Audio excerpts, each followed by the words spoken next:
আগুনের ভিতরে যে ফেলেছিল সেই দিনটা ছিল এই আজকে 10ই মুহররম শুক্রবার দিন।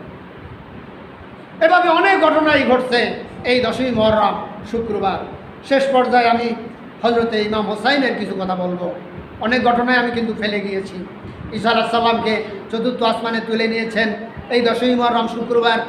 হজরতে আইয়ুব আলাইহিস সালাম 18 বছর কুষ্ঠ রোগ সহ্য করেছেন, এই দিনে পরিত্রাণ পেয়েছেন 10ই মুহররম শুক্রবার।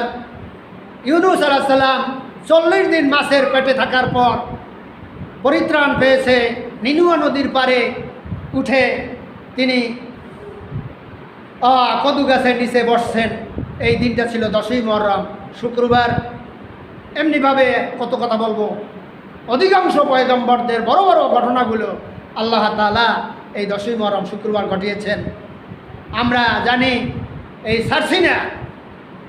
সারসিনার মরহুম পীর সাহেব কেবলা শাহ সুফি মুহিবুল্লাহ রহমাতুল্লাহ আলাই তিনি ইন্তেকাল করেছেন 10ই মুহররম শুক্রবার দিন। এই আজকে সেখানে তার জন্য ইসালে সওয়াব মাহফিল হচ্ছে, আপনারা সেখানে পারলে যাবেন। তো দেখেন সারসিনার পীর সাহেব কেবলাকে আল্লাহ তাআলা 10ই মুহররম নিয়ে গেলেন, এর পিছনে ইতিহাস আছে, সেই ইতিহাস আমি ওদিকে যাব না। ইমাম হোসাইনের কথা বলবো আপনাদের সামনে, একটু আমার সাথে পড়েন।